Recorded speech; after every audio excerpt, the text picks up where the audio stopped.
Merci d'avoir cliqué sur Entreprendre en Lorraine avec nous aujourd'hui. François Favé-Lesage, bonjour. Bonjour. Vous êtes chirurgien dentiste et vous êtes PDG d'une entreprise, une petite PME de l'entreprise Iltet installée à Nancy. Et si vous êtes avec nous, c'est que vous avez été récompensé par le ministère de la Recherche pour avoir mis au point un produit de puériculture, une tétine pour nourrissons.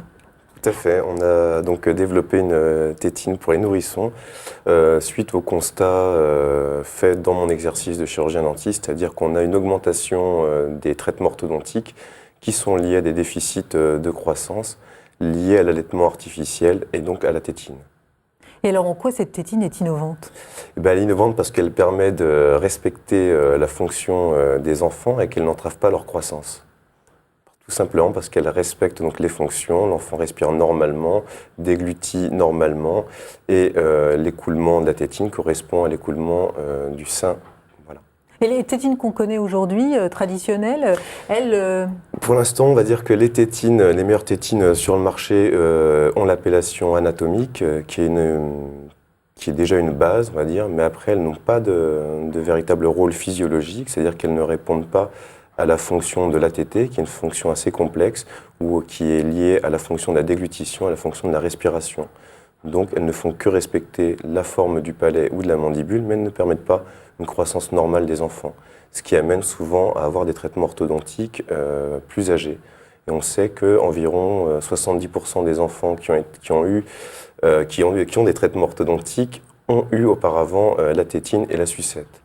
Donc des conséquences définitives majeures.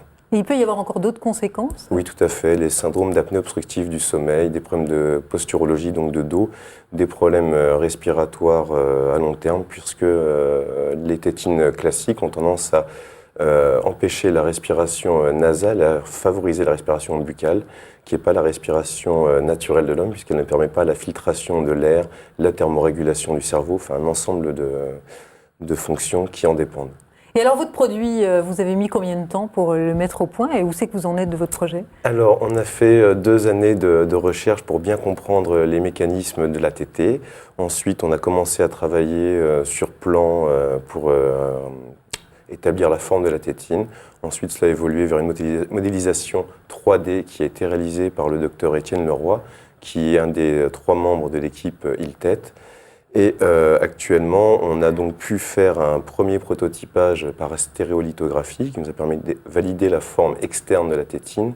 Et ensuite, on a eu récemment des tétines en silicone qui nous ont permis de réaliser un premier banc d'essai avec la maternité de Nancy et le professeur Asquette pour vérifier les caractéristiques d'écoulement et le comportement de la tétine.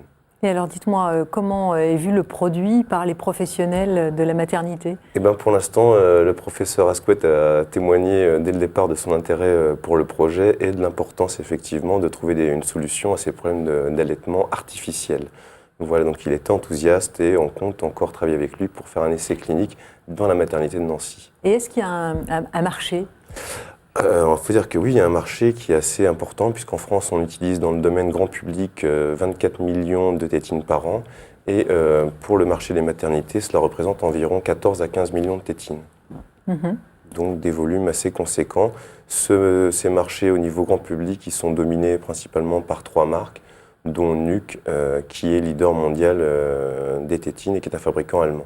Et alors sur votre produit, il y a des concurrents ? Sur le produit, on ne peut pas vraiment dire qu'il y ait de concurrence parce que globalement, les solutions qui ont été présentées jusqu'à maintenant sont plutôt des solutions d'ingénierie qu'une approche médicale, ce qui fait une grande différence entre notre équipe et les marques concurrentes. Et alors là, vous allez chercher des partenaires financiers, industriels ? Alors nous allons rechercher des partenaires financiers, pas immédiatement parce que pour l'instant on est soutenu par le ministère de la Recherche, le Conseil régional. Ça nous a permis déjà de faire des études de marché, des études de consommation, de réaliser des prototypes. Ensuite, on s'est représenté cette année au concours du ministère de la Recherche aux créations d'entreprises innovantes dans la catégorie création-développement. Donc on attend déjà aussi d'avoir le résultat de ce concours qui devrait nous permettre d'aller jusqu'à la phase de pré-industrialisation et seulement ensuite peut-être aller vers une levée de fonds. Voilà. Et alors sinon, c'est un produit qu'on pourra trouver sur le marché d'ici combien de temps? Alors, les produits de la société Iltet devraient être commercialisés au cours du premier trimestre 2011. On est en train on va dire, de terminer notre gamme qui sera constituée effectivement de tétines principalement, réservoirs, sucettes, mais aussi un stérilisateur qui n'utilisera aucun produit toxique, on va dire, ou de nettoyage. Donc des produits de qualité médicale afin d'assurer la sécurité sanitaire des jeunes enfants. Mais à terme, vous allez les fabriquer, ces tétines, ou vous allez les Alors donner à justement, fabriquer? non, nous aurons un partenaire industriel parce que cela demande un outillage qui est assez important. Et il faut savoir qu'en France, 80% des tétines vendues sur le marché français sont fabriquées en France, mais il n'y a que 2 producteurs de tétines qui sont SPCV et CVA. Et alors Voilà. à terme, vous disiez on va élargir la gamme, des biberons peut-être? Voilà, des biberons, c'est aussi prévu. Alors les biberons, c'est pareil, on table sur des biberons en verre parce que le verre est d'une stabilité chimique irréprochable, ce qui n'est pas le cas des produits plastiques et des dérivés pétrochimiques. Et donc, pour le biberon, on travaille avec une société qui est SGD, qui est une filiale de Saint-Gobain et qui fabrique des réservoirs en verre. Actuellement, vous comptez 3 salariés, hein, c'est ça? Nous sommes 3, oui, effectivement. L'équipe initiale est donc composée du docteur Étienne Leroy, qui a travaillé aussi en pédodontie, donc avec les enfants, qui a pris en charge la modélisation informatique de la tétine, qui a permis la réalisation du prototype.